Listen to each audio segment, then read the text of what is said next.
तो हमने जो अब तक पढ़ा था, हमने लीगल रूल्स के रिगार्डिंग ऑफर के में पढ़ा था कि ऑफर के लीगल रूल्स क्या होते हैं।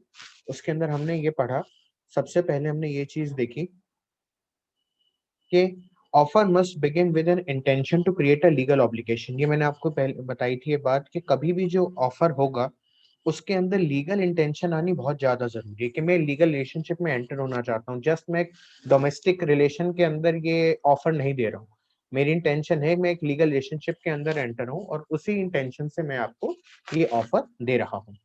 हमने बालफर वर्सेस बालफर का जो जजमेंट था उसके अंदर हमने ये बात क्लियर पढ़ी थी, जिसमें डोमेस्टिक रिलेशनशिप के बारे में बात था। हस्बैंड वाइफ के रिलेशन के बीच में हस्बैंड ने वाइफ के साथ कोई प्रॉमिस किया कि मैं तुम्हें मंथली कुछ पेमेंट करूंगा फॉर डोमेस्टिक पर्पसेस, और वो नहीं कर पाया तो वाइफ ने जाके केस कर दिया। तो उसमें कोर्ट ने यही बोला कि देखिए ये आपका डोमेस्टिक रिलेशनशिप का ऑफर और एक्सेप्टेंस था, तो जब तक लीगल रिलेशनशिप में आप एंटर नहीं होंगे तब तक हम इसको ऑफर की डेफिनेशन के अंदर नहीं लेंगे। उसके बाद हमने पढ़ा कि ऑफर मस्ट बी डेफिनेट। ये चीज हमने पढ़ी कि ऑफर जो होगा वो क्लियर होना चाहिए, उसके अंदर कोई भी एम्बिग्विटी ना हो, कहीं पे भी ऐसा ना दिखाई दे रहा हो कि एक ऑफर के अंदर में हम एक से ज्यादा मतलब निकल लें। जैसे मैंने आपको एग्जांपल दिया, मैंने आपको ये बोला कि मैं अपनी कार आपको सेल करना चाहता हूँ और आप कितने में परचेज करना चाहते हो, मुझे प्राइस बताइए। अब मेरे पास अगर 3 कार है तो मैं तो एक्स कार बेचने की इंटेंशन से आपके पास आया हूँ और आप ये सोचो कि मैं वाई कार परचेज करूंगा, तो यहाँ पर जो ऑफर होगा वो डेफिनेट नहीं होगा, क्योंकि जहाँ ऑफर की टर्म्स क्लियर नहीं है, जहाँ ऑफर में क्लैरिटी नहीं है। लेकिन अगर ये सिचुएशन उल्टी होती कि यहाँ पर मेरे पास एक ही कार होती, तो मेरा ये बताना कि मेरे पास रेड कलर की हुंडई की ये कार है और मैं इस कार का चेसिस नंबर ये इंजन नंबर है, ये मैं आपको सेल करना चाहता हूँ, या तो मैं ये सारी बात बोलता या मैं सिंपल बोलता कि मैं अपनी कार आपको सेल करना चाहता हूँ। क्योंकि दोनों ही बातों में मेरा जो ऑफर है वो डेफिनेट है, मेरी इंटेंशन आपको क्लियर कट कम्युनिकेट मैंने कर दी कि मैं अपनी कार आपको सेल करना चाहता हूँ। तो ऑफर डेफिनेट होना बहुत ज्यादा जरूरी है। उसके बाद हमने देखा कि देयर इज क्लियर का difference between offer and invitation to offer. ये हम डिटेल में समझ चुके हैं, डिस्कस भी कर चुके हैं, तो अपने वापस इसमें नहीं जाएंगे। केस का नाम आपकी जस्ट जनरल नॉलेज के लिए आप लिखना चाहें तो लिख सकते हैं, हैरिस वर्सेस निकरसन। पीपीटी में बाद में प्रोवाइड आपको कर दूंगा, तो अभी आप जस्ट लिखना चाहें तो लिख सकते हैं। केस का नाम था हैरिस वर्सेस निकरसन, इंग्लिश केस था, जिसके अंदर ये बात बताई गई थी कि ऑफर और इन्विटेशन टू ऑफर में दोनों अलग अलग चीजें होती है, दोनों में बहुत ज्यादा फर्क होता है। उसके बाद हमने पढ़ा ऑफर मस्ट बी कम्युनिकेटेड। तो ये मैंने आपको बताया था कि जो हमारे ऑफर की डेफिनेशन में सिग्निफाई वर्ड है, ऑफर की डेफिनेशन में जो हमने सिग्निफाई वर्ड, प्रपोजल की डेफिनेशन जो हमने सिग्निफाई वर्ड देखा था, वो कम्युनिकेशन से डील करता है कि मैं कि मेरा जो ऑफर है वो आपको कम्युनिकेट होना जरूरी है। उसके रिगार्डिंग हमने ये भगवान दास केडिया वर्सेस गिरधारी लाल का केस भी पढ़ा था, जहाँ पे टेलीफोन पे ऑफर हो रहा था। जस्ट मैंने अगर जैसे आपको एक मैसेज भेजा कि मैं आपसे कार परचेज करना चाहता हूँ, और जैसे हम कई बार ईमेल करते हैं तो ईमेल हमारी बाउंस बैक हो जाती है, ईमेल हमारी बाउंस बैक हो जाती है, तो वो ईमेल आप तक नहीं पहुंची है। अब अगर उस ईमेल के अंदर मैंने आपको ऑफर दिया था, लेकिन मैंने ये सोचा कि भैया मेरे यहाँ से अगर वो मेल निकल गई है तो आप तक वो पहुंच जाएगी, लेकिन due to some technical issues वो आप तक नहीं पहुंची, तो उस केस में हम किसी ऑफर में एंटर नहीं हुए हैं, क्योंकि मैंने जो मेरी इंटेंशन थी वो आप तक मैंने सिग्निफाई करी ही नहीं, मैंने आप तक कम्युनिकेट करी ही नहीं। और वो कम्युनिकेशन का मतलब है कि आप तक वो पहुंचनी चाहिए। ठीक है। उसके बाद हमने और क्या पढ़ा आगे, हमने पढ़ा mayor statement of price is not an offer. ये हमने हार्वी वर्सेस फेसी के केस में देखा ही था। अच्छा, मैंने हार्वी वर्सेस फेसी केस के में एक मैंने आपको नाम बताया था, इस केस को और किस नाम से भी कहा जाता है? बम्पर हॉल पेन केस। हाँ, वेरी गुड आयुषी, ध्यान रखिएगा आप सब लोग। बम्पर हॉल पेन का जो केस था, कई बार किसी कंपटीशन के एग्जाम में चीज पूछ ली जाती है कि which case of Indian contractor is famous with the name of Bumper hall pen case. तो उसमें आपको बिल्कुल आंख बंद करके लिख देना हार्वी वर्सेस फेसी का केस। ठीक है, चलिए आप ध्यान रखिएगा। और हम आगे चलते हैं, तो हमने एग्रीमेंट और कॉन्ट्रैक्ट और लीगल इश्यूज के बारे में हमने पढ़ लिया था कि लीगैलिटी होनी चाहिए जब भी एग्रीमेंट के अंदर, जिस भी एग्रीमेंट के अंदर लीगल रिलेशनशिप आ जाएगा, क्योंकि देखिए यहाँ पर एग्रीमेंट भी है और यहाँ पर लीगल ऑब्लिगेशन भी बोल दो, एनफोर्सिबिलिटी बाय लॉ बोल दो, वो हमारा कॉन्ट्रैक्ट बन जाता है। ठीक है। उसके बाद हमने ऑल कॉन्ट्रैक्ट्स आर एग्रीमेंट, ये हमने डिटेल के अंदर पढ़ ही लिया था। इसके बाद हमने टाइप्स ऑफ कॉन्ट्रैक्ट हम डिस्कस कर रहे थे लास्ट उसमें टाइम पे। तो वॉइड कॉन्ट्रैक्ट मैंने आपको बताया था, वॉइड कॉन्ट्रैक्ट का मतलब जो इनिशियली तो it was a contract, initially that agreement became the contract, but due to happening of any circumstances or destruction of subject matter, that contract becomes unenforceable।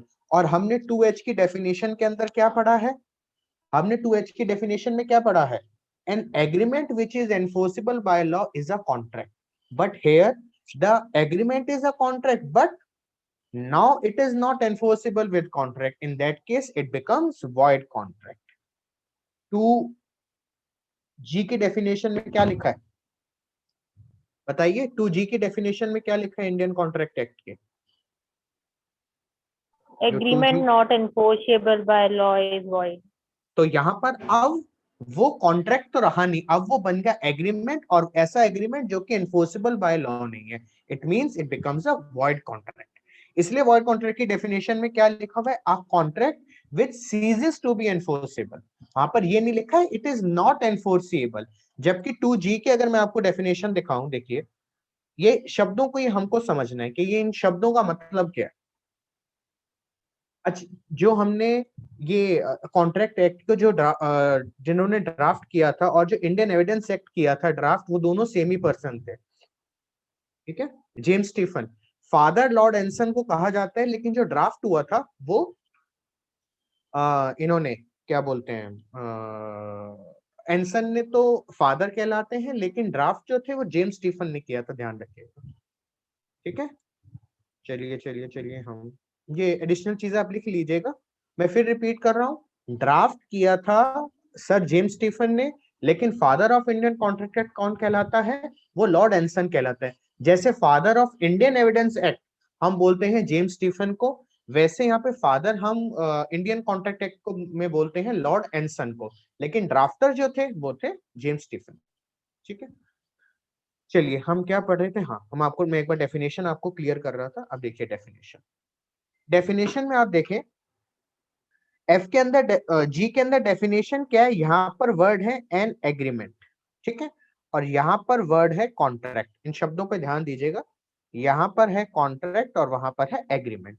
अब यहाँ तो लिखा है not enforceable by law is to be void, यहाँ पे लिखा है which ceases to be enforceable, मतलब अब वो एनफोर्सिबिलिटी के उस ग्राउंड पे एग्जिस्ट नहीं करता है, अब वो एनफोर्सिबिलिटी के स्केल के ऊपर एग्जिस्ट नहीं करता है, in that case it becomes ceases to be enforceable, ठीक है। तो ये बन जाता है आपका वॉइड कॉन्ट्रैक्ट। किसी को वॉइड कॉन्ट्रैक्ट में दिक्कत है तो बताइए मुझे, क्लियर है आपको? Yes sir. मैम आपको क्लियर है वॉइड कॉन्ट्रैक्ट? जी क्लियर। हाँ ठीक है ma'am. Shivam, Renuka, Shubhankar, yes sir clear है। Clear? Shivam, yes sir clear है सर। शुभांकर,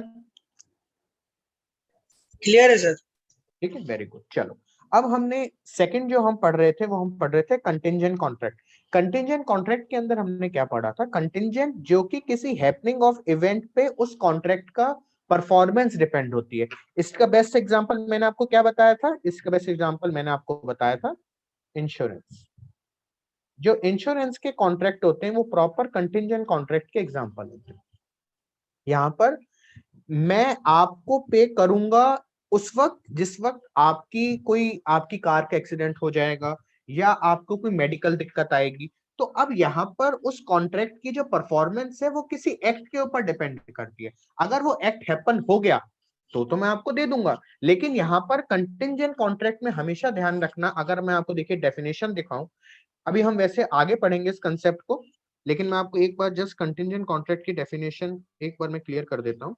ये देखिए कंटिंजेंट कॉन्ट्रैक्ट की डेफिनेशन, आप शब्दों पे ध्यान दीजिएगा, देखिए क्या लिखा हुआ है, a contingent contract is a contract, मतलब लीगली ये एग्रीमेंट एनफोर्सेबल है। तो आपसे अगर कभी ये सवाल पूछ लिया जाए कि क्या कंटिंजेंट कॉन्ट्रैक्ट लीगली एनफोर्सेबल है, आप शब्द में ही देख सकते हैं कि यहाँ पे कॉन्ट्रैक्ट और डेफिनेशन के अंदर भी लिखा हुआ है it is a contract, it is not an agreement, and when it is a contract means it is an agreement which is enforceable by law, ठीक है। Is a contract to do और not to do something, कुछ भी करना है ना करना। अगर कोई इवेंट, हमने इवेंट यहाँ पे अभी क्या एग्जांपल लिया था, इवेंट है हमारा डेथ। Event collateral to such contract, collateral मतलब मैंने क्या बताया था, जो कि उसके साथ अटैच्ड है, अटैच्ड है, डज और डज नॉट हैपन। अगर डेथ होती है या नहीं होती है तो हम उस कॉन्ट्रैक्ट के अकॉर्डिंग कुछ करेंगे या कुछ नहीं करेंगे, ठीक है। देखिए अब A contract to pay B ₹10,000 if house is burn, this is a contingent contract. Simple हो गया। इंश्योरेंस के अंदर आप जब घर का इंश्योरेंस कराते हैं तो यही होता है ना, थेफ्ट का होता है या फायर का होता है, या आप अगर कार का भी कराते हैं थर्ड पार्टी इंश्योरेंस, वो हमेशा थेफ्ट का होता है या फायर का होता है, ठीक है। अभी हम इसको कंटिजेंट कॉन्ट्रैक्ट को और भी देखेंगे। जस्ट मैं भी एक बार आपको सारे पार्ट से एक बार टच करवा रहा हूँ कि किन किन इसमें क्या क्या है, ठीक है। चलिए अब हम वापस स्लाइड पे आते हैं, ठीक है। अब कंटिजेंट कॉन्ट्रैक्ट के बाद हमारा आता है वॉइडेबल कॉन्ट्रैक्ट। ये मैंने आपको बताया था कि वॉइडेबल कॉन्ट्रैक्ट वो होते हैं जो कि फ्री कंसेंट से डील करते हैं। जब कोई भी कॉन्ट्रैक्ट के अंदर कंसेंट फ्रीली नहीं ली जाती है तो वो बन जाता है void contract. Still it is a contract, ये ध्यान रखिएगा, हम इसको कॉन्ट्रैक्ट बोलते हैं, लेकिन वॉइडेबल कॉन्ट्रैक्ट की अगर आप डेफिनेशन देखोगे तो वहां पर क्या लिखा हुआ है, enforceability of an agreement depends at the option of any party. जब मैंने यहां पर void और जब मैंने यहां पर void प्लस एबल वर्ड को मिला के voidable बनाया है, और मैंने ये बोला है कि अगर यहां पर void है और यहां पर valid है तो ये बीच में खड़ा हुआ है, तो जब मैं ये बोल सकता हूं कि ये voidable है तो मैं ये भी तो बोल सकता हूं कि ये valid भी तो है। जब तक इसके अंदर हम ये ना बोले कि जी ये वॉइड है तब तक ये वैलिड ही माना जाता है। जैसे हम हिंदू लॉ के अंदर पढ़ते हैं वॉइडेबल मैरिजेस, तो वॉइडेबल मैरिजेस के अंदर अगर वो मैरिज चल रही है और किसी ने उस पर कोई ऑब्जेक्शन नहीं लिया है तो उसको हम वैलिड ही मानते हैं, ठीक है। जब तक वॉइडेबल चाहे कॉन्ट्रैक्ट हो या वॉइडेबल आपका मैरिज हो, वॉइडेबल शब्द का मतलब क्या है, which is able to become void. It is valid but it is able to become void, वो उसको हम वॉइड बना सकते हैं जब चाहें, लेकिन जब तक नहीं बनाते हैं तब तक वो वॉइड ही चलती रहती है। इसलिए यहाँ पर हमने, वरना हम चाहते तो वॉइडेबल एग्रीमेंट भी तो लिख सकते थे, हमने कॉन्ट्रैक्ट ही क्यों लिखा। अब वॉइडेबल एग्रीमेंट लिख सकते थे क्योंकि वैलिड कॉन्ट्रैक्ट तो ये है ही नहीं, लेकिन हमने ये बोला कि जी है ये वॉइडेबल लेकिन स्टिल इज अ कॉन्ट्रैक्ट। जब तक कोई भी पार्टी इसके ऊपर क्वेश्चन नहीं उठाएगी, कोई पार्टी मतलब जिसके पास ऑप्शन में है इसको वॉइड डिक्लेयर करने का, जब तक वो नहीं बोलेगी तब तक ये वैलिड ही रहे, ठीक है। मैंने इसका एग्जांपल देके अभी हम पढ़ेंगे फ्री कंसेंट में और समझ लेंगे इसको डिटेल में। इम्प्लाइड और क्वाजी कॉन्ट्रैक्ट का मैंने आपको बताया था कि ये वो कॉन्ट्रैक्ट होते हैं जहां पर नहीं ना प्रॉपर ऑफर होता है, ना प्रॉपर एक्सेप्टेंस होता है, ना कोई यहाँ पे इस स्टेज के ऊपर कंसिडरेशन की बात होती है, लेकिन स्टिल इसको हम कॉन्ट्रैक्ट कंसिडर करते हैं।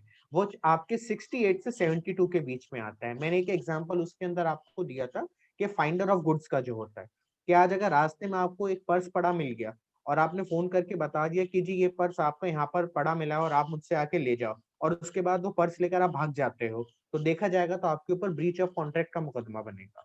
जबकि जो वो भागा है वो बोलेगा कि जी मैंने इसके साथ कोई कॉन्ट्रैक्ट थोड़ी ना किया था, मैं कोई ओरल कॉन्ट्रैक्ट में एंटर थोड़ी ना होता कि मैं इसको पे करूंगा ही करूंगा। अब जब मैं एंटर ही नहीं हुआ था इसमें कॉन्ट्रैक्ट में, तो मैं कैसे कॉन्ट्रैक्ट के प्रिंसिपल्स के अंदर आ गया। तो उसका जवाब है कि सेक्शन 71 के अंदर ये बात लिखी हुई है कि फाइंडर ऑफ गुड्स जो होता है वो एक तरीके से कॉन्ट्रैक्ट में एंटर हो जाता है, ठीक है। यहाँ तक हमने कल पढ़ा था, कोई आपको डाउट है तो आप मुझे बताइए। Yes sir. हाँ बताइए शिवांकर। सर क्या क्वाजी कॉन्ट्रैक्ट को अपन सिर्फ ऐसा बोल सकते हैं कि जो कोर्ट के ऑर्डर के द्वारा ही एग्जिस्टेबल होगा वही क्वाजी कॉन्ट्रैक्ट होगा? नहीं शुभंकर, ये एग्जिस्टेंस में है, ये it is a proper contract, court की जरूरत ही नहीं है यहाँ पे। कोर्ट हो या ना हो इसका कोई मतलब नहीं है। आज जब जनरल कॉन्ट्रैक्ट होता है, जब आपके कोर्ट के पास थोड़ी ना जाते हो, कोर्ट के पास तो हम शुभांकर तब जाते हैं जब हमें एनफोर्सिबिलिटी के ऊपर, जब हमें उसको परफॉर्म करवाना पड़ता है। जैसे मैंने आपको बताया कि वो पर्स लेके भाग गया, अब मैं कोर्ट में मुकदमा करूंगा स्पेसिफिक परफॉर्मेंस का कि जी मुझे उससे डैमेजेस दिलवाया जाए, मेरा वो पर्स लेके भाग गया, क्योंकि उसने खुद ये बात बोली थी कि मेरा पर्स आपके पास है, मेरा पर्स आपका पर्स मेरे पास है। तो ऐसे केस के अंदर कोर्ट के पास जाने की जरूरत नहीं है, कोर्ट तो आएगी नहीं अभी। कोर्ट तो स्पेसिफिक रिलीफ एक्ट के अंदर है। यहाँ तो सिंपल सा प्रिंसिपल अभी पार्टीज के बीच में चल रहा है। पार्टी का जो रिलेशन है ना, वो ही ऐसा रिलेशन है कि वो एक तरीके से दोनों को कॉन्ट्रैक्ट के अंदर बाइंड कर देता है। चाहे वहां पर एक तरीके से देखा जाए तो ये आपके कॉन्ट्रैक्ट के प्रिंसिपल का एक्सेप्शन होता है कि यहाँ पर ना ऑफर है ना प्रपोजल है, still it is a contract, इसलिए हमने इसको क्वाजी कॉन्ट्रैक्ट बोला। तो कोर्ट का इसमें कोई लेना देना नहीं। ठीक है, कोर्ट केवल एक्शन में तब आती है जब हमें स्पेसिफिक परफॉर्म करना होता है, जब ब्रीच ऑफ कॉन्ट्रैक्ट हो जाता है उसमें कोर्ट आएगी, उससे पहले कोर्ट का कोई मतलब नहीं। अब क्लियर हो गया? यस सर, मतलब कि मैंने पढ़ा था कहीं पर कि quasi contract is a contract that exist by order of a court, not by agreement of the parties. नहीं, एग्रीमेंट तो है ही नहीं ना इसमें शिवांकर। उन्होंने बताऊं किस सेंस में लिखा है, मैं उनकी बात को समझ गया। उन्होंने इस सेंस में बोला है कि देखो यहाँ पे कोई एग्रीमेंट तो है नहीं, कोई यहाँ पे ऑफर एक्सेप्टेंस थोड़ी ना है, लेकिन हम कोर्ट के में अगर जाते हैं तो कोर्ट आपको इस कॉन्ट्रैक्ट को परफॉर्म करने के लिए ऐसे ही आपको कंपेल कर सकती है जैसे जनरल कॉन्ट्रैक्ट में कंपेल किया जाता। उन्होंने उस सेंस में लिखा होगा कि ऑर्डर ऑफ कोर्ट के अकॉर्डिंग है, क्योंकि कोर्ट का ऑर्डर आज जब तक कॉन्ट्रैक्ट ब्रीच नहीं होता है तब तक कोर्ट का कोई इंटरफेरेंस है ही नहीं उसके अंदर। पार्टीज अपने हिसाब से कॉन्ट्रैक्ट को चला रही है, जैसे ब्रीच होगा कोर्ट बीच में आ जाती है। वैसे ही जब तक क्वाजी कॉन्ट्रैक्ट सही चल रहा है, वो आपको पे कर दिया उसने, तो क्या दिक्कत? अगर आप उसके पास जाते कि जी मेरा पर्स दे दो, और उसने आपको पर्स दे दिया, इसमें कोर्ट की क्या जरूरत थी? लेकिन यहाँ पर मैंने आपको फिर क्या बताया कि कोर्ट हमेशा उसी कॉन्ट्रैक्ट को डील करेगी जो कि वैलिड कॉन्ट्रैक्ट। कोर्ट के पास में कभी वॉइड कॉन्ट्रैक्ट को लेके नहीं जा सकता, क्योंकि void contract enforceable by law है ही नहीं। तो इसलिए इंडियन कॉन्ट्रैक्ट एक्ट के अंदर इस सेक्शन 68 से 72 को डालना पड़ गया, क्योंकि कभी भी कोर्ट कॉन्ट्रैक्ट को बना नहीं सकती है। आप ध्यान दीजिएगा, कोर्ट कभी भी कॉन्ट्रैक्ट को बना नहीं सकती है, कोर्ट कंपेल कर सकती है कि जी आप परफॉर्म करो, लेकिन परफॉर्मेंस का क्वेश्चन तब उठेगा पहले वो कॉन्ट्रैक्ट तो हो। परफॉर्मेंस का क्वेश्चन तब उठेगा वो कॉन्ट्रैक्ट हो। तो इंडियन कॉन्ट्रैक्ट एक्ट ने 5 सेक्शन डाल दिए जो कि इम्प्लाइडली कॉन्ट्रैक्ट है। अब जब इम्प्लाइडली कॉन्ट्रैक्ट बोल दिया तो कोर्ट के पास पावर आ गई इन कॉन्ट्रैक्ट को एनफोर्स करने की। अदरवाइज कोर्ट इसमें कैसे कर सकते थे? अगर ये कॉन्ट्रैक्ट होता ही नहीं तो सिंपल सा क्वेश्चन उठता कि जी आप तो स्पेसिफिक परफॉर्म कॉन्ट्रैक्ट का करोगे ना, पहले कॉन्ट्रैक्ट बनने तो दो। और इंडियन कॉन्ट्रैक्ट एक्ट में तो कहीं क्वाजी कॉन्ट्रैक्ट के बारे में डिस्कशन ही नहीं है, तो आप किस बात की एनफोर्सिबिलिटी करोगे?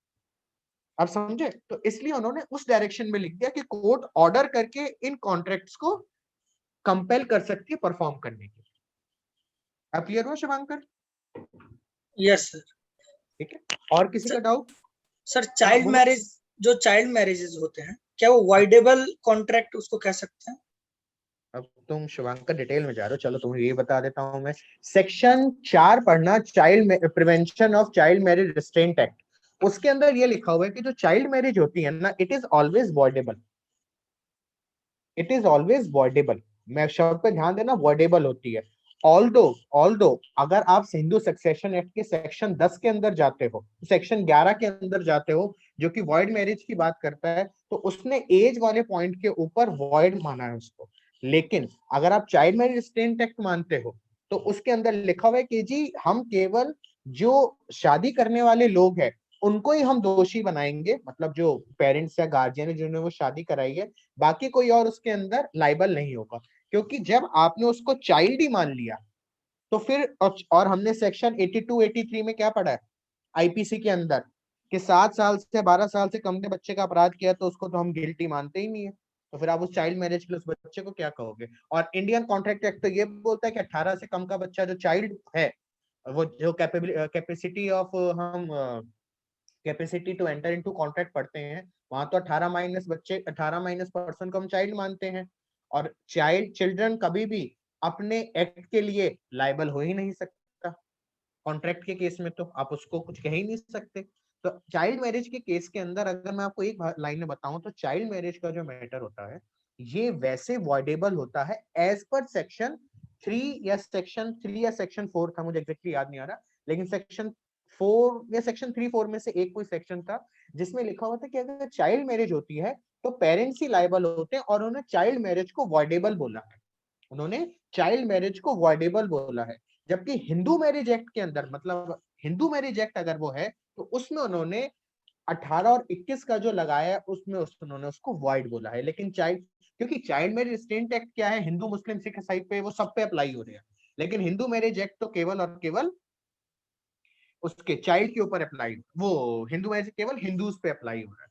तो हिंदूज के केस में हम हिंदू लॉ को कंसीडर कर लेते हैं, या ज्यादातर हम चाइल्ड लॉ को भी, चाइल्ड मैरिज रिस्ट्रेंट एक्ट को भी कंसीडर करते हैं। तो आप ये मानो कि जो चाइल्ड मैरिज होती है वो वॉइड होती है एज पर हिंदू मैरिज एक्ट, लेकिन वॉइडेबल होती है एज पर prevention of children marriage act. उस हिसाब से वॉइडेबल है। हिंदू मैरिज में वॉइड है, लेकिन अगर हम कॉन्ट्रैक्ट के उसमें पर्सपेक्टिव में देखें तो कॉन्ट्रैक्ट में तो अगर चाइल्ड ने कोई एक्ट किया तो उसके लिए उसको हम लाइबल मान ही नहीं सकते, क्योंकि वैसे ही 18 साल से कम का है वो। अब आया समझ में? Yes sir, yes sir. ठीक है, और कोई doubt? Renuka, Shivam, Vishakha ma'am? No, sir. No, चलिए। sir. सर सर हाँ शिवम बोलो। क्या कॉन्टेंजेंट कॉन्ट्रैक्ट को हम ये बोल सकते हैं कि जिसमें फ्यूचर कंसिडरेशन होता है वो कॉन्टेंजेंट कॉन्ट्रैक्ट होता है? हाँ बोल सकते हैं आप फ्यूचर कंसिडरेशन, क्योंकि एक पार्टी को तो भविष्य में कोई बेनिफिट मिलेगा, आज बेनिफिट ना मिलके बोल सकते हैं, कोई बिग डील नहीं है। इंश्योरेंस का तभी तो इंश्योरेंस के जो कॉन्ट्रैक्ट्स होते हैं वो भी तो एक तरह का फ्यूचर कंसिडरेशन ही है ना, कि आप लाइफ टाइम उसके अंदर पैसा भरवाते हैं। और जैसे मेडिकल क्लेम जो होते हैं उसके अंदर आप पैसा आज भरवाते हैं, लेकिन आपको 2 या 3 साल बाद कोई भी आपको अगर प्रॉब्लम होती है, डिजीज होती है, तो आप तब उनसे क्लेम करते हो। तो आपके पार्ट पे कंसिडरेशन जो थी, उन मतलब इंश्योरेंस के पार्ट पे जो कंसिडरेशन थी वो तो from the first day start हो गई थी, लेकिन आपके पार्ट पे कंसिडरेशन कब मिली? जब आपको बीमारी हुई, आपको डिजीज हुई, आपको प्रॉब्लम हुई, फ्यूचर कंसिडरेशन बोल सकते हैं। कंटिंजेंट का एक्चुअली जो कंटिंजेंट है ना शब्द, इसका मतलब ही ये होता है कि जो कि अनसर्टेन होते हैं। कंटिंजेंट का अगर मैं आपको मतलब इंग्लिश मीनिंग बताऊं तो इट इज अनसर्टेन, कि जी अभी कंटिंजेंट सिचुएशन में पता नहीं होगा या नहीं होगा, कोई गारंटी नहीं है, लेकिन स्टिल हम इसको कॉन्ट्रैक्ट में लेते हैं। ज्यादातर मैं आपको डिटेल में इस कंटिंजेंट कॉन्ट्रैक्ट को पढ़ाऊंगा वेजर एग्रीमेंट के साथ, ठीक है? वो अपने अभी थोड़ी देर बाद में आएगा, अभी नहीं आएगा, वहां मैं आपको और एक क्लियर कर दूंगा। लेकिन अभी आप इसको इंश्योरेंस के उस पर दिमाग में डाल के आप समझ के चलो, और साथ ही फ्यूचर कंसिडरेशन का कंसेप्ट इसके अंदर डाल सकते हो। ठीक है? ओके शिवम? Okay sir. चलिए, अब हम पढ़ते हैं। हमने शुरू में ये दो शब्द देखे थे, एग्जीक्यूटेड कॉन्ट्रैक्ट और एग्जीक्यूटरी कॉन्ट्रैक्ट। अब इन दो शब्द का मतलब क्या होता है? जैसे आप अगर शब्दों को देखें, इनको दोनों वर्ड्स को, तो इसके अंदर आपको वैसे क्लियर कट मीनिंग समझ में आ जाएगा। एग्जीक्यूटेड का मतलब क्या होता है? कि जो चीज हो चुकी है कंप्लीटली, दोनों पार्ट से जब पूरी चीज हो चुकी है तो वो एग्जीक्यूटेड कॉन्ट्रैक्ट कहलाता है। जैसे हम एग्जांपल में क्या देखते हैं, एग्जांपल, आप पहले डेफिनेशन को मत पढ़ो, आप एग्जांपल को पढ़ो। Ram has been looking for a car to purchase. Ram एक गाड़ी परचेज करने का सोच रहा था, डिबेट कर रहा था वेदर टू बाय इट और नॉट, बाय करे या ना करे। फाइनली उसने डिसाइड किया कि वो गाड़ी को परचेज कर लेगा। क्या किया? राम गया शोरूम पे, उसने डीलर से बात करी, जो भी वहां पे मैनेजर थे, और परचेज कॉन्ट्रैक्ट के ऊपर साइन करके आ गया कि मैं इस गाड़ी को परचेज करने को रेडी हूँ। और साथ ही उसने उस गाड़ी का अमाउंट भी पे कर दिया और वापस गाड़ी की चाबी लेकर आ गया। अब मुझे एक बात बताओ, राम के पार्ट में उस गाड़ी को जब परचेज करना था तो उसके पार्ट पे क्या परफॉर्म होना जरूरी था? 3 बातें। सबसे पहले वो डीलर को जाके ये कंफर्म कर दे कि मैं ये गाड़ी परचेज करना चाहता हूं। अपनी कंफर्मिटी वो 2 तरीके से दिखा सकता था, या तो उनके साथ कोई एग्रीमेंट पे साइन कर दे कि मैं सुबह के आपसे गाड़ी ले जाऊंगा, और या उनको कैश पूरा का पूरा पे कर दे। जैसे ही उसने कैश पे किया, या उनका जो भी परचेज कॉन्ट्रैक्ट था, कुछ भी एक तरीके का बिल था, वो बिल भी बन गया, उसने बिल के ऊपर सिग्नेचर भी कर दिया, और जो कस्टमर कॉपी भी अपने साथ ले आया। और ये हो गया राम के पार्ट पे। और कंपनी के पार्ट पे क्या था? कंपनी के पार्ट पे ये था कि उसको गाड़ी का पोजेशन दे दे या ओनरशिप दे दे। अब देखिए, मैं आपको एक ये जो शब्द है ना की, इससे मैं आपको एक कंसेप्ट और बताता हूं। देखो, अब क्या होता है कि या तो वो उसको गाड़ी दे दे, या तो वो उसको गाड़ी दे दे कि भाई तुम गाड़ी अपनी ले जाओ, तुमने पैसा तो पे कर दिया, लेकिन गाड़ी के अलावा वो गाड़ी का पोजेशन और कैसे ट्रांसफर कर सकता है? गाड़ी का पोजेशन और कैसे ट्रांसफर कर सकता है? वो चाबी दे सकता है, कि चाबी के बिना गाड़ी खुलेगी नहीं। एक कंसेप्ट आता है कंस्ट्रक्टिव पोजेशन का। आइडिया आपको थोड़ा सा कंस्ट्रक्टिव पोजेशन क्या होता है? No, बताइए। sir. चलिए मैं आपको बताता हूँ।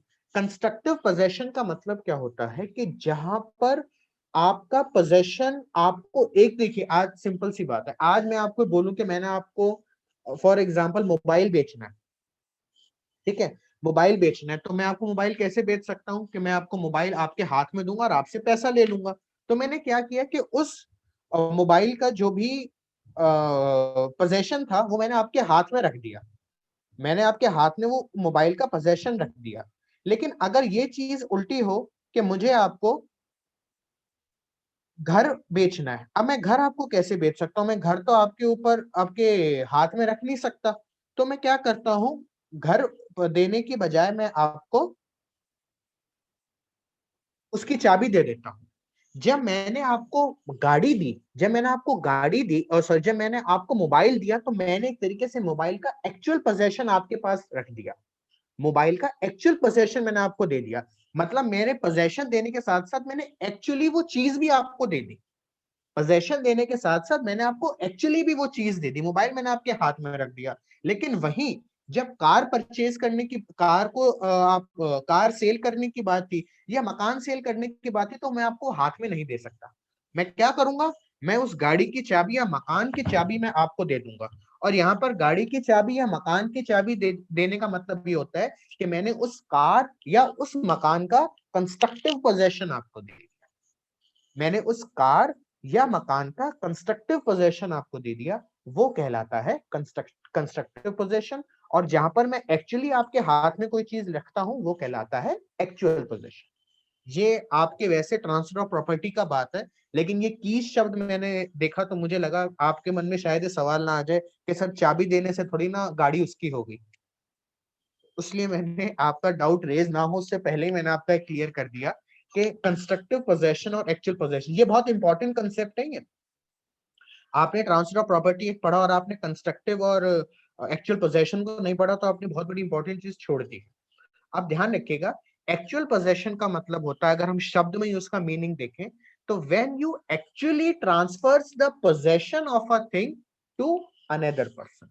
मैंने यहाँ पर मोबाइल का एक्चुअल पोजेशन आपके हाथ में रख दिया, तो ये कहलाता है एक्चुअल पोजेशन। और जहां पर मैंने एक्चुअली आपको वो चीज ट्रांसफर नहीं कर सकता, क्योंकि मकान या गाड़ी, या मैं आपको ये बताऊं जैसे गोडाउन के अंदर 1000 बोरियां गेहूं की पड़ी हुई है, अब वो मैं आपको कैसे दे दूं, एक हाथ में 1000 बोरियां, एक बोरी भी मैं आपको हाथ में नहीं दे सकता मैं, तो मैं क्या करता हूं, उस गोडाउन की चाबियां मैंने आपको दी, तो ये क्या कहलाएगा कि मैंने आपको कंस्ट्रक्टिव पोजेशन दी। इस केस के अंदर भी उन्होंने क्या किया कि उन्होंने उसको गाड़ी नहीं दी, उन्होंने उसको गाड़ी की चाबियां दे दी, तो गाड़ी की चाबी देना इज इक्वल टू गाड़ी देना, ठीक है। अब यहाँ पर क्या किया, दोनों पार्ट के ऊपर क्या था, राम को था कि वो पैसा भी पे कर दे, वो डॉक्यूमेंट भी साइन कर दे, जो भी पेपर वर्क होता है, तो उसने दोनों काम कर दिए। और कंपनी ने उसके अगेंस्ट में क्या कर दिया कि उसको चाबी दे दी। तो देखा जाए तो दोनों पार्टीज अपना ऑफर, अपना प्रॉमिस जो था, जो प्रॉमिस था, प्रॉमिस क्या था, राम का प्रॉमिस था कि मैं आपको कैश दूंगा और आपके डॉक्यूमेंट्स के ऊपर सिग्नेचर करूंगा। कंपनी का क्या प्रॉमिस था कि हम आपको कार देंगे। तो दोनों ने अपना प्रॉमिस परफॉर्म कर दिया, जैसे दोनों ने अपना प्रॉमिस परफॉर्म कर दिया वो बन जाता है एग्जीक्यूटेड कॉन्ट्रैक्ट। अब हम डेफिनेशन को देखते हैं। इन अ कॉन्ट्रैक्ट, कॉन्ट्रैक्ट मतलब एग्रीमेंट, एनफोर्सेबिलिटी लॉ दोनों हो चुकी है, where both the parties have signed the contract, उन्होंने कॉन्ट्रैक्ट साइन कर दिया, एंड द ऑब्लिगेशन, यहाँ पर ऑब्लिगेशन क्या था, राम के पार्ट पे था पैसा पे करने का और कंपनी के पार्ट पे था कार देने का, ठीक है। Of a contract performed by both the parties, जब दोनों पार्टीज ने अपना ऑब्लिगेशन परफॉर्म कर दिया, सारे डॉक्यूमेंट्स के ऊपर सिग्नेचर कर दिए, ऐसे केस में वो जो कॉन्ट्रैक्ट होता है वो बन जाता है एग्जीक्यूटेड कॉन्ट्रैक्ट। बताइए एग्जीक्यूटेड कॉन्ट्रैक्ट में कोई डाउट है, बताइए। No sir. कोई डाउट नहीं है, ठीक है। Shubhankar ma'am, oh sorry Shubhankar पूछ लिया, Vishakha, Shivam, Renuka, Ayushi no ma'am, sir, no sir. ठीक है, क्लियर। मैम ठीक है, ठीक है। Shivam, no doubt sir. Renuka, no doubt sir. ठीक है। चलिए अब हम आगे बढ़ते हैं। तो अब यहाँ पर तो दोनों पार्टीज ने अपना पार्ट परफॉर्म कर दिया, तो वो कहलाता है एग्जीक्यूटेड कॉन्ट्रैक्ट। लेकिन अगर पार्ट नहीं परफॉर्म किया किसी भी पार्टी ने, तो वो क्या कहलाता है, वो कहलाता है आपका एग्जीक्यूटेड कॉन्ट्रैक्ट। अब हम एग्जीक्यूटेड कॉन्ट्रैक्ट के हम केवल और केवल एग्जाम्पल को पहले पढ़ेंगे, उसके बाद हम डेफिनेशन पढ़ेंगे। क्या बोलता है, सेम एग्जाम्पल मैंने यूज किया है। Ram has been looking at a car, he wants at a car a lot, debating whether to buy it, finally deciding to make the purchase, Ram walks into the dealership। अब तक same, दोनों कहानियों में same चीज यहां तक चली है कि उसने डीलर के पास वो चला गया। अब यहाँ पर इंपॉर्टेंट बात क्या है, जो मैंने रेड कलर से इंडिकेट किया है, science a lease contract, signs a lease contract agreeing to pay a specified amount each month until the car is paid off। specified amount in each month आज के जमाने में क्या कहलाता है, समझे, EMI।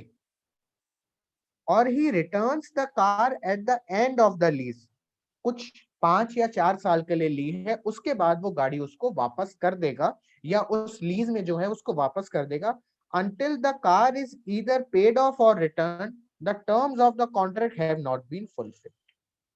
अब अधूरा काम किया है इसने, क्या किया कि जी गाड़ी तो मैं परचेज करूंगा लेकिन EMI पे करूंगा, 1 लाख की गाड़ी है, 10,000 पे तो मैं आपको डाउन पेमेंट दे रहा हूँ, बाकी 90,000 जो है मैं आपको धीरे धीरे धीरे धीरे देता रहूंगा। तो जब तक वो 1 लाख पूरे नहीं हो जाएंगे तब तक वो जो कॉन्ट्रैक्ट होगा वो एग्जीक्यूटरी कॉन्ट्रैक्ट की डेफिनेशन के अंदर ही रहेगा, क्योंकि यहाँ पर राम ने अपना पार्ट अभी तक फुल्ली परफॉर्म नहीं किया है। इट इज अ कॉन्ट्रैक्ट, देखिए आप शब्दों पे ध्यान दीजिए, ऐसा नहीं है कि मैंने उसको एग्रीमेंट मान लिया, रहेगा ये कॉन्ट्रैक्ट ही, लेकिन यहाँ पर दोनों पार्टियों में से या एक पार्टी का अभी भी उस कॉन्ट्रैक्ट को परफॉर्म करना फुल्ली रह गया है। और जब भी दोनों पार्टियों में से किसी एक पार्टी का उस कॉन्ट्रैक्ट को परफॉर्म करना रह गया है तो वो कॉन्ट्रैक्ट कहलाता है एग्जीक्यूटरी कॉन्ट्रैक्ट।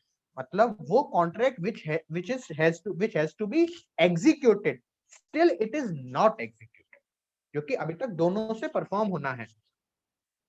अब यहाँ पर हमने लीज की जगह, मैंने इसलिए आपको इजी में EMI बता दिया, आप उसमें कंफ्यूज होंगे लीज में, कि सिंपल आप ध्यान रखो। अब जैसे एक तरफ तो मैंने गाड़ी का फुल पेमेंट करके मैं गाड़ी ले आया, तो मेरी कोई एक तरीके से कंपनी के रिगार्डिंग कोई मेरी लाइबिलिटी थोड़ी ना, मैंने जितना 1 लाख रुपए बोला था मैंने 1 लाख रुपए पे कर दिया, गाड़ी में ले आया, गाड़ी मेरी, मैंने अपना पार्ट परफॉर्म कर दिया, कंपनी ने अपना पार्ट परफॉर्म कर दिया। लेकिन क्वेश्चन क्या है, क्वेश्चन ये है कि यहाँ पर एग्जीक्यूटिव कॉन्ट्रैक्ट के केस में मेरा अभी भी राम के पार्ट पे कुछ पार्ट परफॉर्म करना रह गया है, क्योंकि जहां उसको 1 लाख रुपए उसने पहले केस में पे कर दिए थे, यहाँ उसने 1 लाख की जगह मात्र 10,000 रुपए पे किए हैं। तो जब उसका पार्ट परफॉर्म करने से रह जाता है, that is called executive contract. बताइए, क्लियर है दोनों?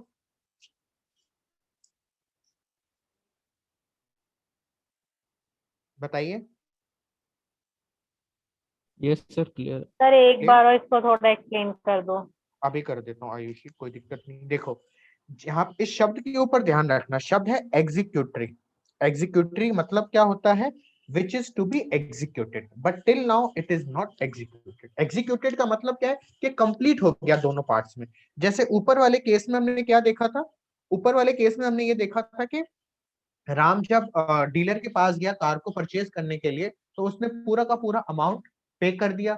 जब पूरा का पूरा उसने अमाउंट पे कर दिया तो वो गाड़ी क्लेम कर सकता है। जब उसने गाड़ी घर पे ले आया, पूरा पूरा अमाउंट पे कर दिया, तो वो बन गया एक तरीके का एग्जीक्यूटेड कॉन्ट्रैक्ट। क्योंकि जो राम और सामने जो कंपनी थी, जो शोरूम था, उन दोनों ने अपने रिस्पेक्टिव प्रोमिसेस टोटली परफॉर्म कर दिए हैं, अपने रिस्पेक्टिव प्रोमिसेस परफॉर्म कर दिए हैं। जब वो परफॉर्म कर दिए हैं तो वो कहलाते हैं एग्जीक्यूटेड कॉन्ट्रैक्ट। लेकिन when performance of any promise is yet to be performed, still that promise has not been performed, इस केस में क्या होता है, वो बन जाता है एग्जीक्यूटिव कॉन्ट्रैक्ट। तो जहां दोनों पार्ट परफॉर्म हो गए वो बन गया एग्जीक्यूटेड कॉन्ट्रैक्ट। जहां दोनों पार्ट का मतलब क्या है, प्रोमिसर का भी प्रॉमिस और प्रोमिसी का भी प्रॉमिस, राम का भी प्रॉमिस और डीलर का भी प्रॉमिस, जब दोनों फुल्ली परफॉर्म नहीं हुए। यहाँ पे अगर हम केस को उल्टा करते हैं, राम ने तो सारा का सारा पेमेंट कर दिया, लेकिन कंपनी वालों ने बोला कि जी आपकी कार आपने स्पेसिफिकली फॉर एग्जांपल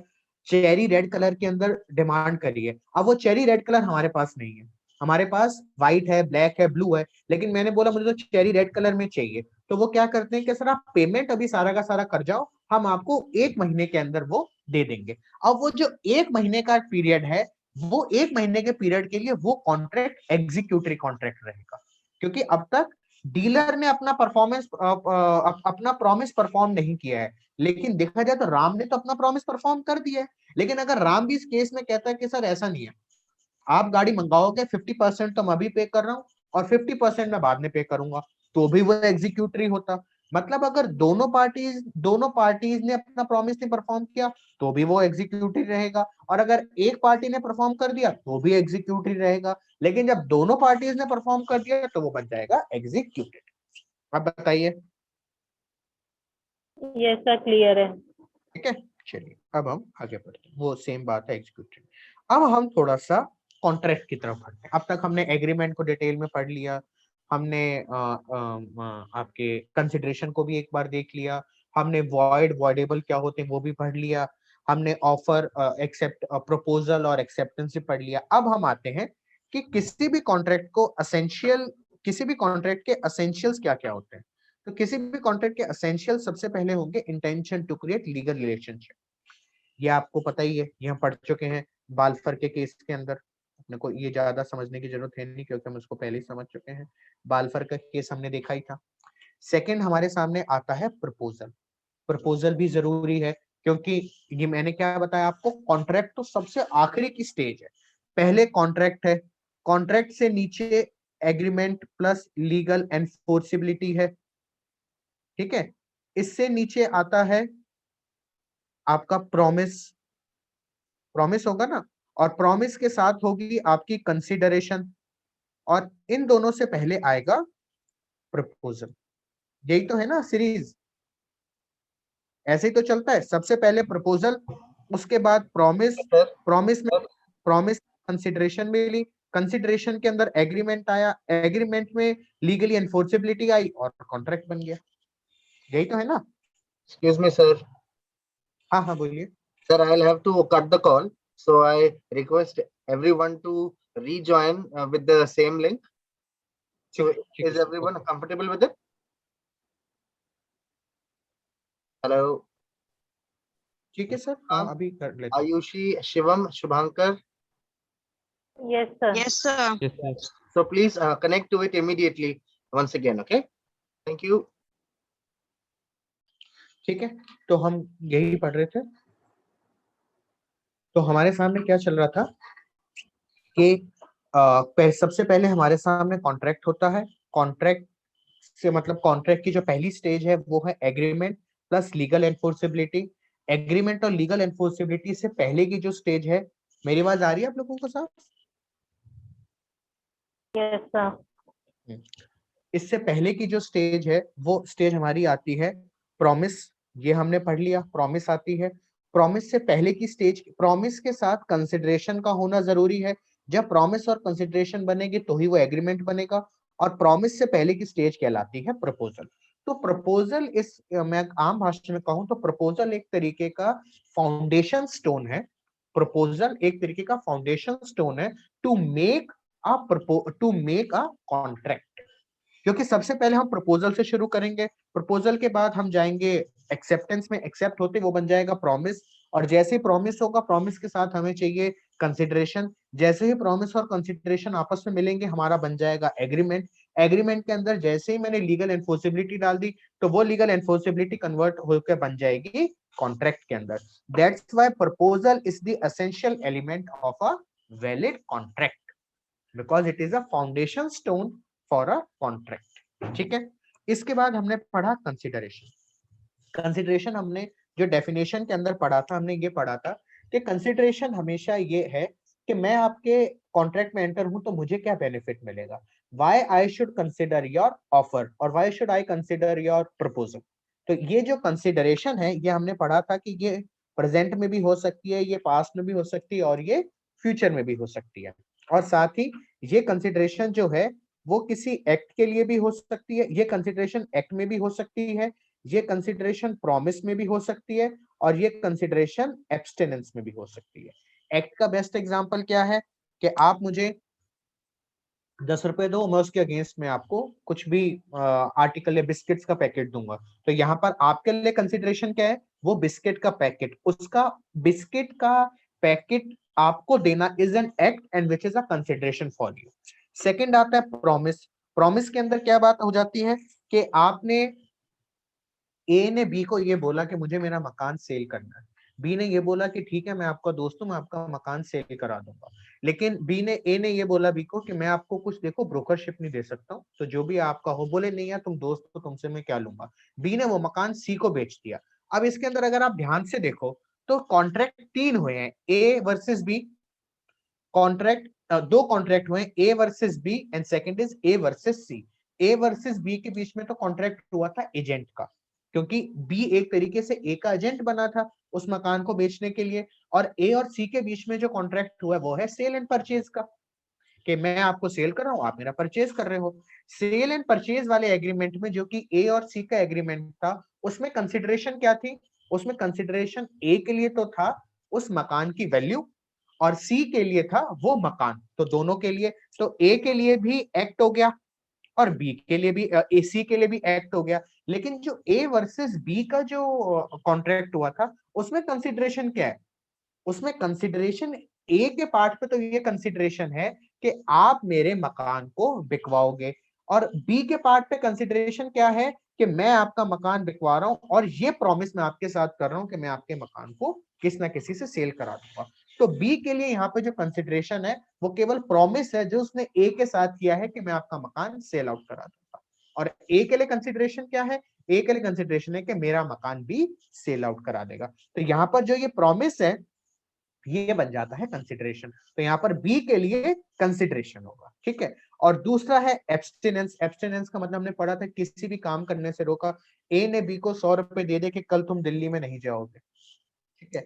ए ने सी को ये बोल दिया कि आप अगर कार चलाओगे तो आप कार चलाते हुए ध्यान रखोगे कि आपकी अगर कार हिट होती है, तो आपकी अगर कार हिट होती है तो अगर किसी व्हीकल में हिट होगी तो आपको कंपनसेशन दिया जाएगा, लेकिन अगर आपने किसी ऑब्जेक्ट के ऊपर हिट किया है तो हम आपको कंपनसेशन नहीं देंगे। तो यहाँ पर उसको कंपनसेशन देने से एब्सटेन कर दिया इन केस उसने किसी ऑब्जेक्ट के ऊपर अपना व्हीकल हिट किया है।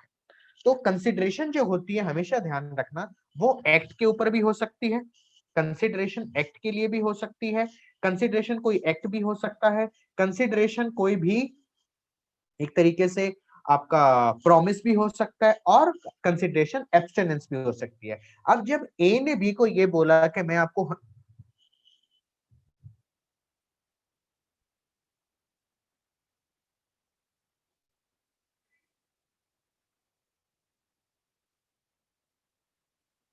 हेलो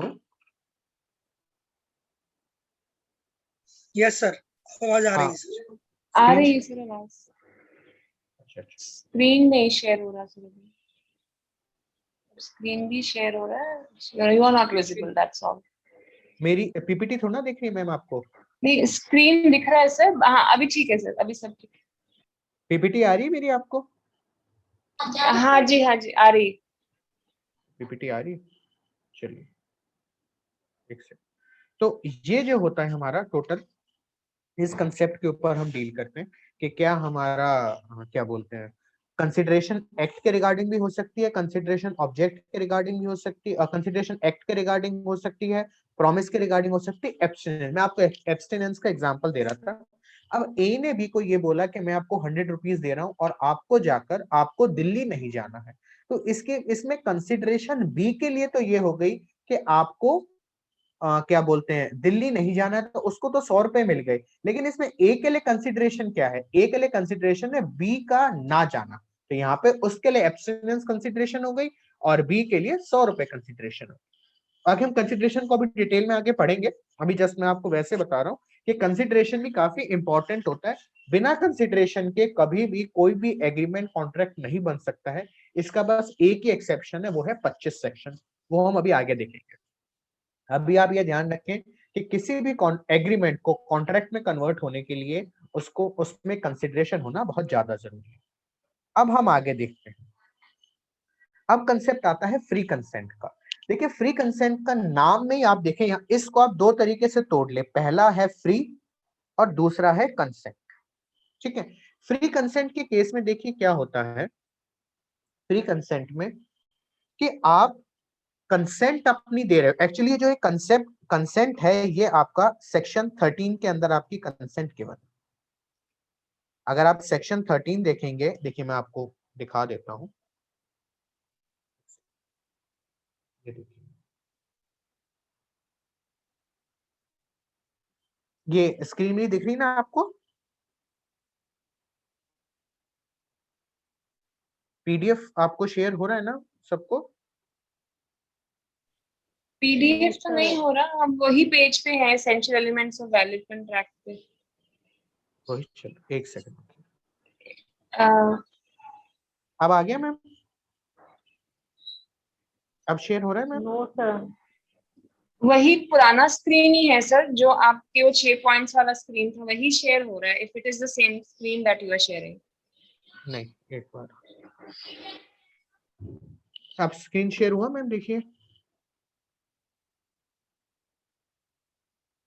नो सर, नहीं हो रहा है। स्क्रीन वही है, चलो कोई नहीं, उसमें कुछ टेक्निकल ग्लिच आ रहा होगा। सेक्शन, चलिए हम, मैं इसी स्क्रीन पे ही रहता हूँ, इस स्क्रीन पे ही रहता हूँ मैं। सेक्शन 13 के अंदर हमारी कंसेंट डिफाइंड है। आप चाहें तो आपके बेरेक में से आप देख सकते हैं, तो सेक्शन 13 में कंसेंट लिखा हुआ है कि आप उसमें कंसेंट को आप देख सकते हैं। एक्चुअली कंसेंट किसी भी कॉन्ट्रैक्ट के अंदर बहुत ज्यादा जरूरी है, मतलब एग्रीमेंट से कॉन्ट्रैक्ट बनने के लिए कंसेंट बहुत ज्यादा जरूरी है। लेकिन यहाँ पर यह ध्यान दिया जाता है कि कंसेंट केवल कंसेंट नहीं है, वो कंसेंट फ्री होनी चाहिए, वो कंसेंट फ्री होनी चाहिए। अब जब वो कंसेंट फ्री होगी तभी हम उसको फ्री कंसेंट मान के हम उस कॉन्ट्रैक्ट को आगे कंटिन्यू, हम उस एग्रीमेंट को कॉन्ट्रैक्ट में कन्वर्ट कर सकते हैं। अब हमारे यहाँ जो फ्री कंसेंट की बात है वो 4 सेक्शंस में बताई गई है कि ये 4 चीजें होंगी तो ही कंसेंट फ्री कंसेंट कहलाएगी। अब वो 4 चीजें क्या हैं? सबसे पहली तो है कोहर्शन। कोहर्शन जो है वो आपकी सेक्शन 15 के अंदर डिफाइंड है। आप जिनका बेरेक्ट है वो देख सकते हैं। कोहर्शन का देखिए जनरल मीनिंग ये होता है कि आप जब किसी के ऊपर फोर्स एक्सरसाइज करते हैं, आप जब किसी के ऊपर, जैसे आपने गन पॉइंट के ऊपर कोई अगर किसी से सिग्नेचर कराए, तो वो जो किसी, आपने उस व्यक्ति की कंसेंट फ्रीली नहीं ली है, आपने उसको थ्रेट के अंदर डाला है कि मैं जो जबरदस्ती आपने उससे कंसेंट ली है, और ऐसे केस में उसको हम फ्री कंसेंट कंसिडर नहीं करते हैं। और या आपने सामने वाले की प्रॉपर्टी पे अनलॉफुल डिटेंशन कर ली, तो आपने ये बोला कि आप या तो इस कागज पे साइन करो वरना आपकी प्रॉपर्टी पे हम कब्जा कर रहे हैं। हम 50 आदमी किसी के घर पे ले आकर खड़े कर दिए और बोला कि आप इस कागज पे साइन करो वरना हम 50 आदमी आपको इस मकान से निकाल के, और हम इस मकान का पोजेशन ले लेंगे। अब ये जो थ्रेटनिंग है, एक तरीके से वो आपके मेंटल एबिलिटी के ऊपर एक तरीके का प्रेशर डालेगी कि आपको इस कागज पे साइन करना पड़ेगा। अगर आप साइन नहीं करेंगे तो दिक्कत ये होगी कि आपको, वो आपके घर के ऊपर आके कोई भी एक ऑफेंस कमिट कर सकते हैं, अननेसेसरी मेंटल आपकी टेंशन हो जाएगी। तो आप क्या करते हैं कि आप उस कागज पे साइन कर देते हैं। लेकिन अगर आपने उस कागज पे साइन किया है तो आपकी कंसेंट फ्री कंसेंट नहीं थी, आपकी कंसेंट जो थी वो जोर जबरदस्ती ली गई थी। तो वो सेक्शन 15 के अंदर लिखा हुआ है कि जब कंसेंट जोर जबरदस्ती ली जाती है। अभी हम डिटेल में इनको पढ़ेंगे, बस मैं भी आपको आइडिया दे रहा हूँ। सेक्शन 16 जो है इसके बाद का, सेक्शन 16 जो है, अब मेरी स्क्रीन शेयर हो रही है आपको मैम? बताइए, अभी भी नहीं हो रही है? नो सर, नहीं हो रही है। नहीं सर, स्क्रीन तो नहीं आ रहा है, पीडीएफ ही दिख रहा, वही बस वही स्लाइड ही दिख रही है मैम। वही स्लाइड ही दिख रही है, बेरक नहीं आ रहा है।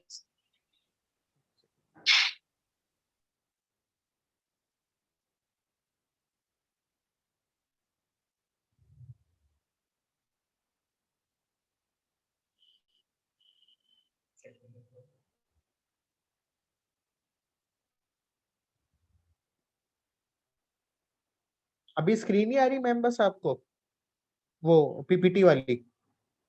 हाँ जी, बस वही आ रहा है। चलिए हम उसी से ही करते हैं, कोई नहीं, मैं आपको बेरेक्ट से बाद में बता दूंगा, अभी हम उसी के ऊपर उसी से बात करते हैं। तो सेक्शन 16 जो है वो बात करता है कि आपके अनड्यू इन्फ्लुएंस के ऊपर। सेक्शन 15 के अंदर तो हमने ये पढ़ लिया कि हमारे सामने क्या क्या चीजें रहती हैं। एक सेकेंड,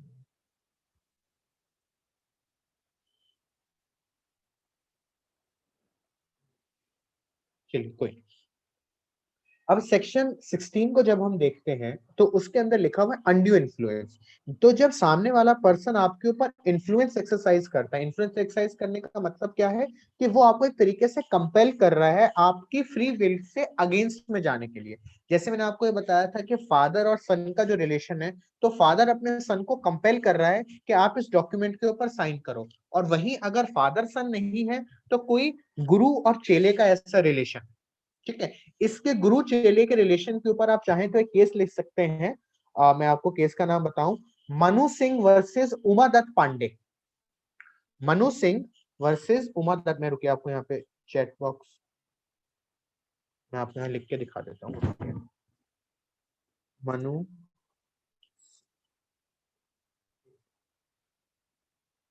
मनु सिंह वर्सेस उमादत्त पांडे, ये केस आप लिखें। ये मैंने अभी चैट बॉक्स में आपको एक शेयर किया, आप ये देखें।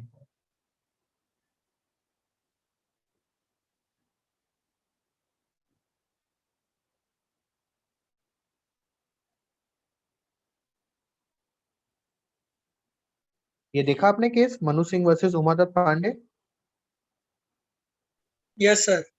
हाँ, इस केस में क्या हुआ था कि एक गुरु ने अपने चेले को ये बोला कि आप सारी की सारी प्रॉपर्टी मुझे मेरे नाम कर दो, तो आपको नेक्स्ट जन्म में मोक्ष की प्राप्ति होगी। कई जो कुछ अननेसेसरी जो रिलीजन का गलत फायदा उठाते हैं, तो कई जगहों पे ये सब चीजें भी होती हैं। तो जहाँ जहाँ पे इलिटरेसी ज्यादातर वहीं पे ये चीजें होती हैं। तो क्या होता है कि उन्होंने उसके ऊपर कंपेल किया कि आप अपना सारा का सारा जो प्रॉपर्टी है या कुछ भी आपका जो भी आपकी एसेट्स हैं वो सारे आप मुझे दे, तो आपको नेक्स्ट जन्म में मोक्ष की प्राप्ति होगी। अब क्या होता है कि उस व्यक्ति ने इस धारणा, इस विश्वास के ऊपर कि मेरे गुरु मुझे सही बता रहे हैं, उसने कुछ प्रॉपर्टी या सारी प्रॉपर्टी अपने गुरु के नाम पे कर दी। लेटर ऑन उसको ये पता चलता है कि अपन ने गलत ट्रांजेक्शन कर दिया, सारी की सारी प्रॉपर्टी दे दी, अब मैं खाऊंगा क्या, मेरे पास तो बड़ी दिक्कत हो गई। तो उसने केस फाइल कर दिया। जब ये मामला कोर्ट में गया तो कोर्ट में ये बात आई, इंडियन केस ही है ये। जब कोर्ट में बात आई तो कोर्ट में ये चीज पे बात हुआ कि जी यहाँ पर जो उस चेले ने अपनी साइन करके जो उस पे उस कॉन्ट्रैक्ट के ऊपर असेंट दी है, वो असेंट उसने फ्रीली नहीं दी, उसने अपने गुरु को सामने रख के वो असेंट दी है। और ऐसे केस में हम ये मानेंगे कि ये फ्री कंसेंट नहीं थी। और जब फ्री कंसेंट नहीं थी तो कंसेप्ट हमारा क्या आ जाता है, वॉइडेबल कॉन्ट्रैक्ट का। और वॉइडेबल कॉन्ट्रैक्ट के अंदर हमने क्या पढ़ा है, वॉइडेबल कॉन्ट्रैक्ट में हमने ये पढ़ा है कि जब भी कॉन्ट्रैक्ट की एनफोर्सिबिलिटी का ऑप्शन है वो किसी एक पार्टी के ऊपर है, तो वो कॉन्ट्रैक्ट को वही पार्टी वॉइड वैलिड उसको बना सकती है। तो यहाँ पर उस चेले के ऊपर सारे का सारा एक तरीके से पावर है कि वो चाहे तो उस कॉन्ट्रैक्ट को वैलिड बना सकता है, वो चाहे तो उस कॉन्ट्रैक्ट को वॉइड बना सकता है। लेकिन अगर वो कुछ नहीं करता है तो वो कॉन्ट्रैक्ट वैलिड रहेगा, ये हमेशा ध्यान रखना। If there is nothing done regarding any voidable contract, it will remain as valid contract. Even the word which is used in voidable is void and able, but there it is not valid. Still it will be called as a valid contract only unless and until it is declared void by the party at whose option the agreement is enforceable or not enforceable. समझ में आई आपको ये बात? बताइए मुझे, कोई doubt बताइए, कोई आपको कुछ इश्यू ना समझ में आया?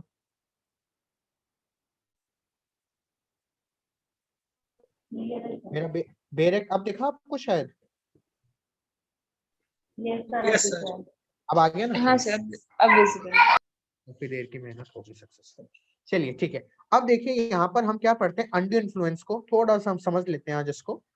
अनड्यू इन्फ्लुएंस में देखिए क्या लिखा हुआ है, a contract is said to be induced by undue influence where the relation, शब्दों पे ध्यान दीजिएगा, where the relation subsisting between the party, जो पार्टीज के बीच में रिलेशन है, are such that one of the party is in the position to dominate the will of another.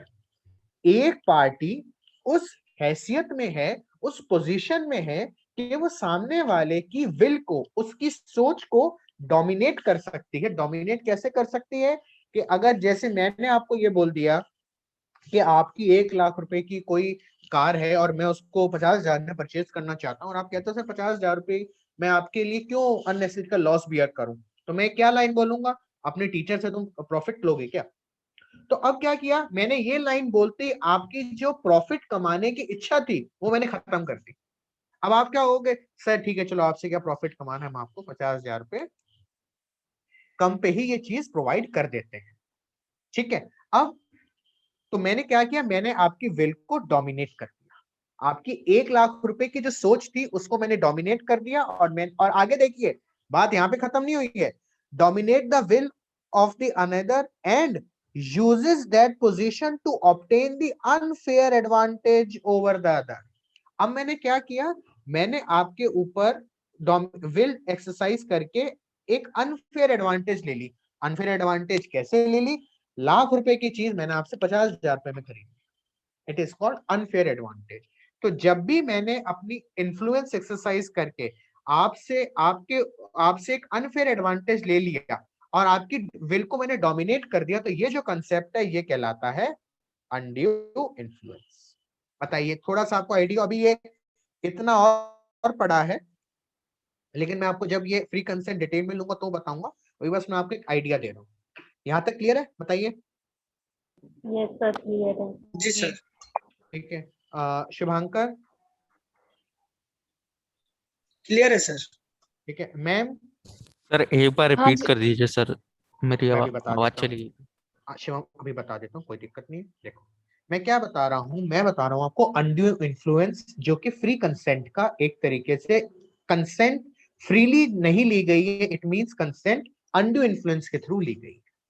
अब अनड्यू इन्फ्लुएंस को अगर हम शब्दों को समझे तो शब्दों में क्या लिखा हुआ है कि जब आपके ऊपर किसी ने अनड्यूली अपनी इन्फ्लुएंस एक्सरसाइज करी है। दो शब्द मैंने बोले, अनड्यू और इन्फ्लुएंस। ड्यू का अपोजिट होता है अनड्यू, मतलब गलत तरीके से, गलत इंटेंशन से मैंने आपकी विल जो है उसके ऊपर मैंने इन्फ्लुएंस एक्सरसाइज। इन्फ्लुएंस मतलब क्या होता है कि आपको मैंने एक तरीके से, एक तरीका आपके ऊपर दबाव बनाया है, आपके माइंड में जो भी थॉट्स आते हैं उनको मैंने डोमिनेट किया है, और उस डोमिनेट करने के बाद मैंने उन थॉट्स का अनड्यू एडवांटेज लिया है। मैंने उन थॉट्स का अनड्यू एडवांटेज लिया है या अनफेयर एडवांटेज लिया है, जिससे फायदा मुझे हुआ है।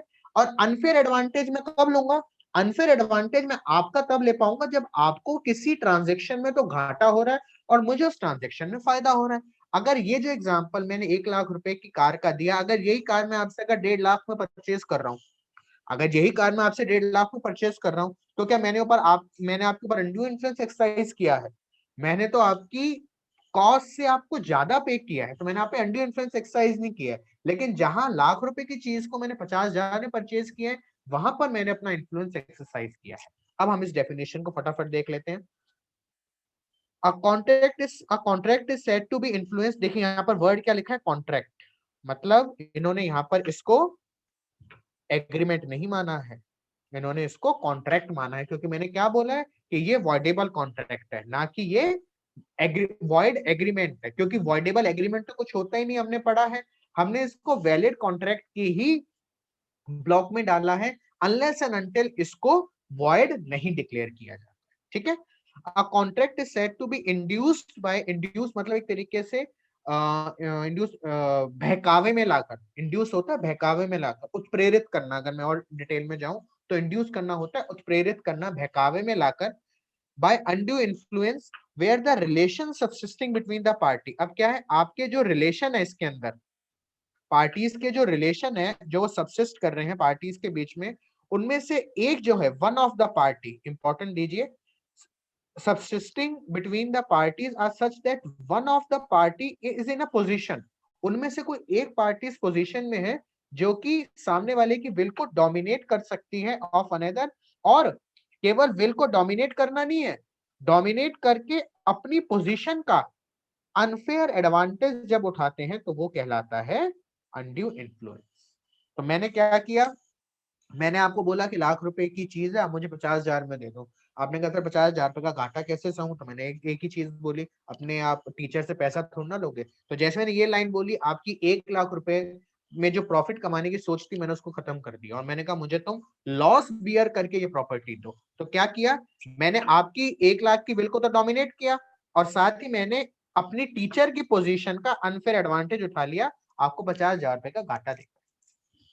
ऐसा दूंगा नहीं मैं कभी, आप सोचो सर घाटा घाटा घाटा की बात कर रहे हैं, लेकिन जस्ट एक एग्जांपल के मुझे, मैं ऐसा एग्जांपल देना चाहता हूं जो आप याद रखें हमेशा। ठीक है, ये कंसेप्ट आ गया। अब फटाफट एक बार हम इसका चौथा पॉइंट और देख लेते हैं। देखिए अब क्या देखते हैं हम आगे, एक सेकेंड, फटाफट में ये पॉइंट आपका टाइम ओवर हो रहा है, पॉइंट कंप्लीट करा था, हाँ ये हो गया। ठीक है, तो लास्ट था इसके अंदर लीगैलिटी ऑफ ऑब्जेक्ट। ये 2 पॉइंट है, 1 मिनट में मैं आपको कंप्लीट कर देता हूँ। देखिए लीगैलिटी ऑफ ऑब्जेक्ट का मतलब क्या होता है एक्चुअली, ये जो कंसेप्ट है ना लीगैलिटी ऑफ ऑब्जेक्ट, कि आप जिस ऑब्जेक्ट से उस कॉन्ट्रैक्ट में एंटर होना चाह रहे हो वो ऑब्जेक्ट लीगल होना चाहिए, वो ऑब्जेक्ट इलीगल नहीं होना चाहिए। अब ये ऑब्जेक्ट लीगल है या नहीं लीगल है, तो अभी हम इस पर समझ लेते हैं कि जो लॉ के अगेंस्ट में है। जैसे मैंने आपको बताया हमने 2 एग्रीमेंट किए। एक एग्रीमेंट में हमने ये किया कि ABCD 4 आदमी डिसाइड किया कि हम जाके एक्स बैंक को लूटेंगे, और लूटने के बाद हम अपना जो भी बैंक लूटने के बाद हमें पैसा मिलेगा उसको हम 4 हिस्सों में बांटेंगे। एक तो है ये एग्रीमेंट। दूसरा है कि हम जाएंगे शहर शहर, हम लोगों से कपड़ा इकट्ठा करेंगे, हम लोगों से कपड़े इकट्ठा करेंगे और हम जाके एक पर्टिकुलर NGO में उस कपड़े को देंगे। 2 तरीके के कॉन्ट्रैक्ट हैं। अब आप मुझे बताओ इनमें से कौन सा कॉन्ट्रैक्ट एनफोर्सेबल है? सर बताइए। एनजीओ में क्लोथ्स देने वाला। बिल्कुल। अब आपने कैसे बोला, आपने बोला कि वो जो पहले वाला था उसके अंदर हम डकैती कर रहे हैं, और डकैती अपने आप में IPC के सेक्शन 391 के अंदर एक ऑफेंस है, और जो एग्रीमेंट किसी ऑफेंस से डील कर रहा है वो agreement legally enforceable by law तो हो ही नहीं सकता। तो जब वो एनफोर्सेबल बाय लॉ नहीं हो सकता और उसका जो ऑब्जेक्ट है, ऑब्जेक्ट ही उसका लॉ के प्रिंसिपल्स के अगेंस्ट में है, तो ऐसा जो कॉन्ट्रैक्ट होगा, ऐसा एग्रीमेंट होगा, वो एग्रीमेंट, क्योंकि एग्रीमेंट तो बन सकता है, ये एग्रीमेंट बन सकता है, क्योंकि एग्रीमेंट के लिए असेंशियल क्या है, एग्रीमेंट के लिए 2 चीजें असेंशियल हैं। सबसे पहला प्रॉमिस प्लस कंसिडरेशन। बैंक में जाएंगे, लूटपाट करेंगे, कंसिडरेशन आएगी, कंसिडरेशन दो इसमें है, और प्रॉमिस भी है। प्रॉमिस क्या है, ए ने ऑफर दिया BCD को, मैं डकैती डालने जा रहा हूं, मेरे साथ चलोगे, BCD ने उसको कंफर्म कर लिया।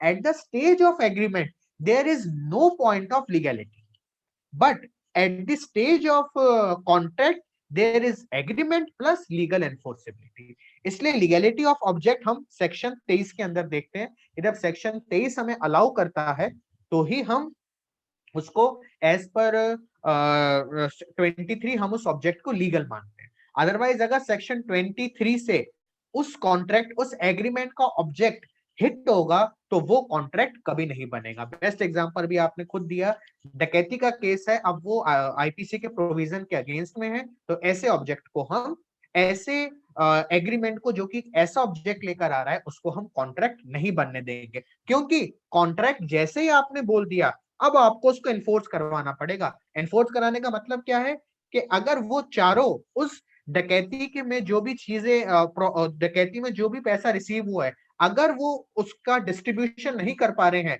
और आपने उस कॉन्ट्रैक्ट, उस एग्रीमेंट को कॉन्ट्रैक्ट मान लिया है, तो अब आपको उसका डिस्ट्रीब्यूशन कोर्ट को करना पड़ेगा, क्योंकि आपके कॉन्ट्रैक्ट के बोलते ही आपने बोल दिया कि जी ये तो लॉ के प्रिंसिपल के द्वारा एनफोर्स किया जा सकता है, एनफोर्स किया जा सकता है, तो डकैती के पैसे को बांट दो, वो इम्पॉसिबल है।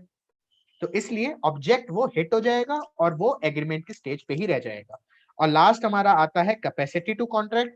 कैपेसिटी टू कॉन्ट्रैक्ट सिंपल है कि कौन कैपेबल है कॉन्ट्रैक्ट में एंटर होने के लिए, तो वो अभी हम सेक्शन 11 के अंदर उसको पढ़ेंगे। उसके अंदर माइनर कैपेबल नहीं होता है। अभी जैसे मैं शुभांकर ने जो प्रश्न पूछा था चाइल्ड मैरिज वाला, मैं उसका एग्जांपल दूंगा भी माइनर के केस में कि माइनर कैसे कैपेबल नहीं होता है। और ये आप हमेशा ध्यान रखिएगा, मैं आपको थोड़ी सी एडिशनल नॉलेज भी देता हूँ, कौन माइनर है या नहीं है ये कैसे डिसाइड किया जाए, क्योंकि अगर हम अपने थोड़ा सा जो IPC से थोड़ा सा एक्विंटेड है, मैं IPC में बता दूं, IPC में माइनॉरिटी की एज नहीं है। आईपीसी में बोला है 7 और 12 साल का बच्चा जो है हम उसका मेंटल कैपेबिलिटी, 7 साल तो एग्जम्प्टेड ही है, लेकिन 7 से 12 का हम उसकी मेंटल कैपेबिलिटी चेक करते हैं कि अगर उसको पता था कि जो मैं अपराध कर रहा हूं वो अपराध है, तो हम उसको चाइल्ड की तरह उसकी ट्रायल करेंगे, अदरवाइज हम उसको एडल्ट की तरह ट्राई करेंगे। लेकिन जैसे जुवेनाइल जस्टिस एक्ट आया, उसने 18 साल का एक बना दिया कि 18 साल से कम का कोई बच्चा अगर अपराध करेगा तो वो जुवेनाइल कहलाएगा। लेकिन अब हमारी बात आती है कॉन्ट्रैक्ट एक्ट की। कॉन्ट्रैक्ट एक्ट में माइनॉरिटी की एज कहीं नहीं लिखी हुई है। अगर मैं आपको देखो सेक्शन 10 पढ़ाता हूं मैं, ये देखो अगर हम सेक्शन 10 को देखें, एक सेकेंड, हम सेक्शन 10 को अगर देखें तो सेक्शन 10 में क्या लिखा हुआ है, सेक्शन 11 में every person is competent to contract who is at the age of majority. अब ये मेजोरिटी की एज कहां से पता लगाएं हम? अब ये जो मेजोरिटी की एज है ना, ये मेजोरिटी की एज आप देखोगे इंडियन मेजोरिटी एक्ट में। इंडियन मेजोरिटी एक्ट आपको बताएगा कि उस मेजोरिटी की एज क्या है। जहां पर अगर एज लिखी हुई है तो हम उस एक्ट में उस एज को कंसिडर कर लेते हैं, लेकिन अगर कहीं पे भी एज नहीं है, क्योंकि यहाँ पर आगे वर्ड क्या लिखा हुआ है, minority according to the law to which he is subject, तो हमारे यहाँ पे वो जो लॉ है वो आएगा आपका इंडियन मेजोरिटी एक्ट। ठीक है, और इसके बाद या तो कोई माइनर है, माइनर या अनसाउंड माइंड है, या बार्ड बाय लॉ जो होता है वो हम not capable to enter into contract होते हैं। चलिए अब हम कल एक बार ये लास्ट का माइनर जो कैपेबिलिटी वाला है इसको हम और डिस्कस कर लेंगे। अभी यहां तक कोई डाउट हो तो आप मुझे बताइए, कुछ भी अगर आपको क्लियर ना हुआ हो। क्लियर है। क्लियर है, ठीक है। देखो मुझे बस Yes, sir. दो दिन और लगेंगे, मैं आपको एक बार ये सारा कंसेप्ट बता दूं, जिससे फिर मैं आपको बेयर एक्ट पे लेके जाऊंगा ना, तो आपको ये लगेगा नहीं कि ये सारा बेयर एक्ट ही बता रहा हूं मैं आपको, ये ध्यान रखो। आप देखो मैं इसलिए बार बार आपको बेयर एक्ट से जब कंपेयर कर रहा हूँ, ये सब बेयर एक्ट ही बता रहा हूँ, लेकिन बेयर एक्ट की डायरेक्ट लैंग्वेज ना दिखा के मैं आपको इजी लैंग्वेज दिखा रहा हूँ। फिर अपने बेयर एक्ट के ऊपर आ जाएंगे तो आपको बहुत क्लियर होता चला जाएगा। मैं आपको अराउंड सेक्शन 10, 15, 20 लगभग मैं आपको सेक्शन 25 पढ़ा दूंगा, 20 तो पढ़ा ही दूंगा इस पूरी स्लाइड के अंदर। ये 30 स्लाइड्स हैं, अभी हम स्लाइड नंबर 13 पे चल रहे हैं। 2 दिन में या 3 दिन में हमारी स्लाइड्स कंप्लीट हो जाएंगी, उसके बाद हमें फिर हम सीधा बेयर एक्ट के ऊपर आ जाएंगे, फिर आपको फटाफट सब चीजें समझ में आती जाएगी। ठीक है, तो चलिए हम कल कंटिन्यू करते हैं 6 o'clock शार्प। ठीक है।